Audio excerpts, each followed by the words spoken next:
Welcome to Morning Vibes with Dr. JTF, episode 310.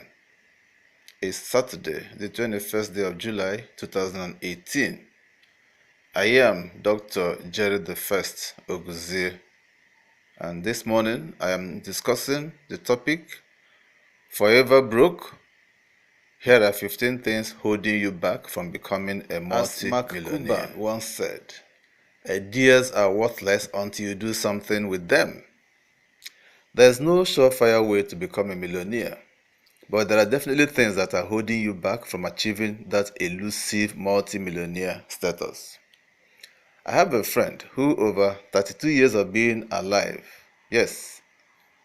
was a millionaire 3 times, with over $1 million in his account after taxes. Seems pretty cool, right? Not really. He lost everything twice in his life, but the lessons he learned have kept him steady in the Millionaires Club these past years, and he's been rock steady there.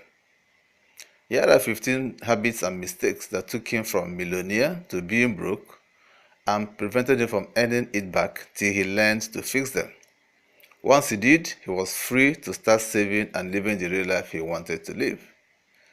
This may resonate with you too. So take a deep breath and then let's plunge in. Number 1 mistake: living above your means. 95% of the poor in my study did not save, and most accumulated debt to subsidize their standard of living. Rise Tom Colley in Change Your Habits, Change Your Life. Consequently, they have no money for retirement or for their kids' college or for pursuing opportunities that present themselves. And he adds, not saving and spending more than you make creates long-term poverty with no hope of escape. The wealthy, on the other hand, avoid overspending by living within their means and investing in the future. And they accomplish this by making their spending and budgeting a habit. The wealthy doesn't just spend their money, they spend it purposefully. A great place to start is by following the 50-20-30 guideline. The 50-20-30 guideline can be easy to follow because instead of telling you how to break down your budget across 20 or more different categories, who could possibly keep track of that? It splits everything into 3 main categories: rice, Laura Sheen for Laura Vest. These categories are fixed costs like rent and utilities. It's suggested that you aim to have your monthly total no more than 50% of your take-home pay, Sheen says. Financial goals such as saving towards retirement or an emergency fund, Sheen recommends that you put 20% of your take-home pay towards these contributions. And then flexible spending like grocery shopping, entertainment, and hobbies. It says you should budget no more than 30% towards your flexible spending. According to Sheen, the 50-20-30 guideline is just that, a guideline. It can be a helpful benchmark when you're assessing where your money is going, but it can also be adjusted to your specific lifestyle and goals. 2. Lack of determination. Most people get stuck as soon as the first problems come up. They are not connected enough to the goal of becoming a millionaire and give up as soon as things get rough, says life coach, speaker, and author Lucas Schwendike. But this determination comes in different forms. It's not as simple as to say that they do not want it bad enough or what they aren't willing to work hard for it. Most of it boils down to the normal and internal struggle. And he adds, becoming a millionaire isn't about collecting $1,000 from someplace or through hard work. Becoming a millionaire means you go on a journey to change yourself into a person that can handle $1 million. 3. Neglecting your health. There's a reason why the wealthy make their health a priority. Being healthier makes you more successful. Research has found that exercising, eating a healthy diet, and getting a good night's rest can make you more productive, decrease stress, boost your memory, helps you make smarter decisions more quickly, and prevent health concerns like heart disease and cancer. So instead of being tired, stressed, or constantly sick, you can put your energy towards building your wealth. 4. Purchasing a home. Let's say someone tells you to do this. Get all of your money, leverage it up 400%, put it all in one investment. Rise author and entrepreneur James Altucher. Do you get a dividend on that investment? The answer is a capital no. In fact, the reverse will be the case because you have to pay money every year in maintenance and property taxes, both of which go up randomly. Can you get out of that investment? Well, not really. It's hard because it's your home. And when you most need the money, it's impossible. And that's the situation you are in when purchasing a home. He continues. Instead of putting all of your money into a house, put a fraction of your money into rent each month and use the rest to figure out how to generate either your own business or, even better, multiple streams of income. A home will destroy you right at the worst moment. If you do want to become a homeowner, only do so if you have a stable job, or you aren't under a mountain of debt, or you have a good credit score and have some money stashed away in a savings account. 5. Relying on one source of income. Even if you earn a six-figure salary, never rely on one stream of income. It's a practice that the wealthy have followed for years, because you never know when that cushy job could come to an end or come to a halt. Additionally, having multiple streams of income allows you to pay off any debt faster and put more money into investments and retirement. Thanks to the freelancer generation, you can side hustle whenever you want, like driving for Uber or Lyft on the weekends, or even start your own business from the comfort of your home.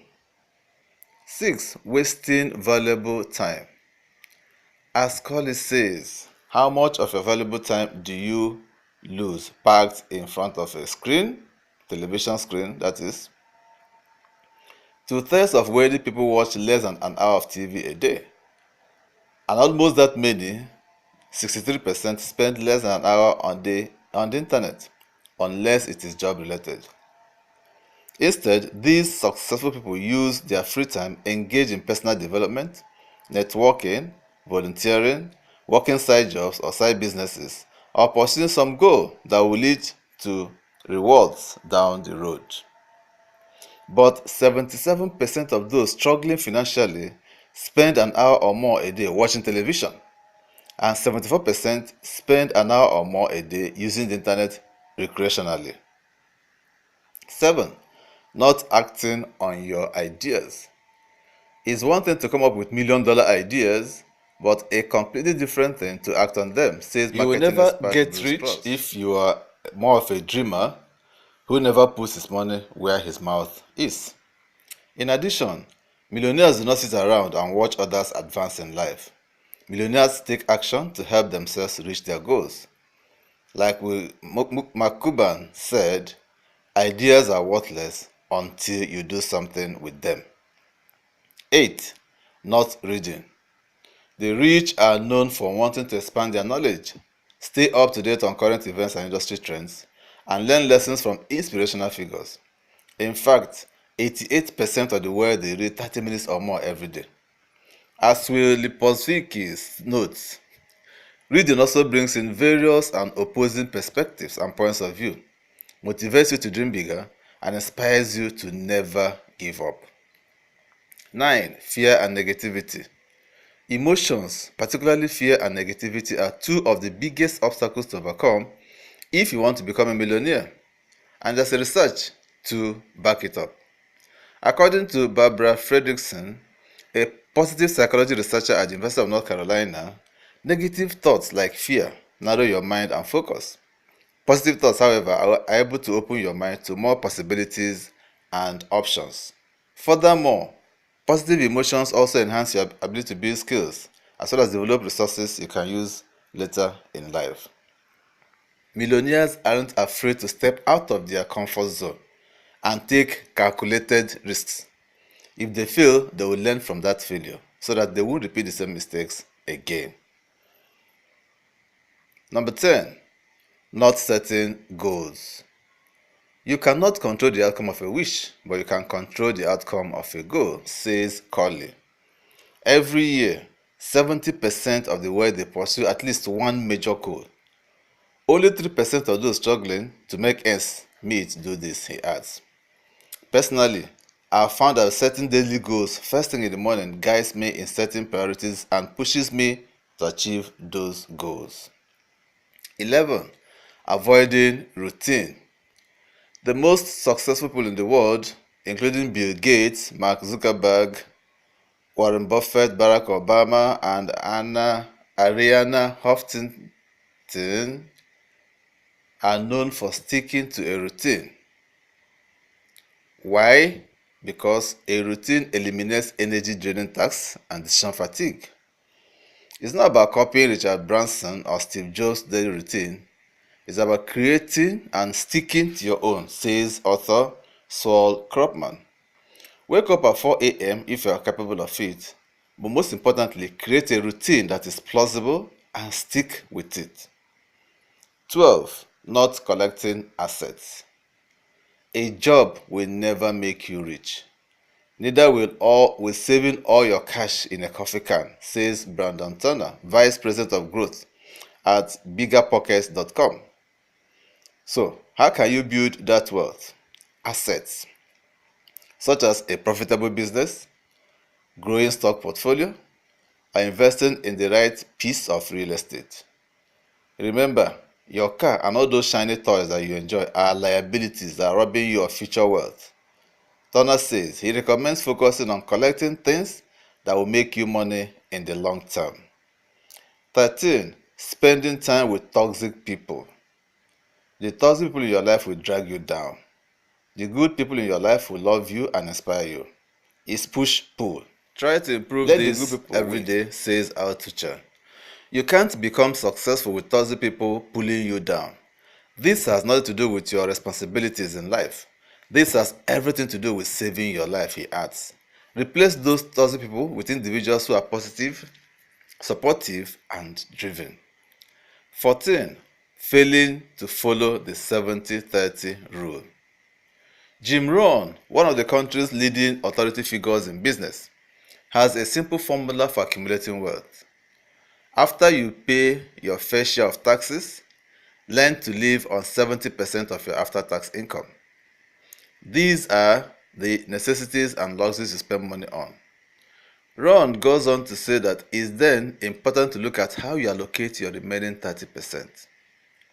He suggests giving a third to charity, a third toward capital investments, with the final third being placed in a savings account. You won't probably notice much in the beginning, but let 5 years lapse and the differences become pronounced. At the end of 10 years, the differences are dramatic, he says. 15. Not having a mentor. In fact, this has been the first one, at any rate, but finding a mentor puts you on the fast track to wealth accumulation. Corley writes in Change Your Habits, Change Your Life. Success mentors do more than simply influence your life in some positive way, he continues. They regularly and actively participate in your success by teaching you what to do and what not to do. They share with you valuable life lessons they learned either from their own mentors or from the school of hard knocks. And so, if you want to be a multi-millionaire, you need to look at these 15 points again and check them out one by one. Know which ones you are implementing and the ones that you are not implementing. Obviously, if you are still at the rock bottom, it means that you have not implemented any of these. So the time for you to start implementing them is now. It doesn't matter where you are. It doesn't matter what you're doing. Just take the first step. That is how to begin. Remember the maxim that a journey of 1,000 miles begins with the first step. So take that first step of faith and then begin your journey.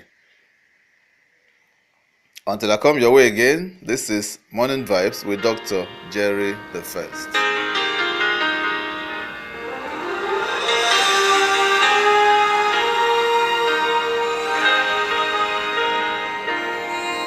This program is powered by Topitup Media and Communication Nigeria.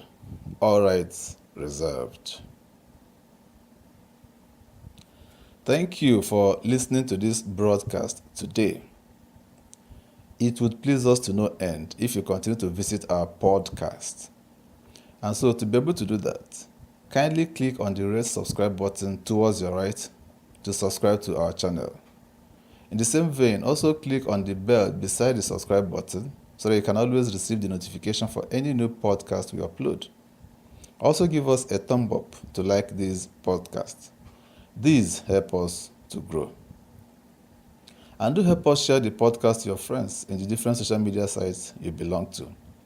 Click on the share tab just below the podcast and share directly from there. The full text of this podcast is on our blog, and would you want to read it, kindly visit the blog.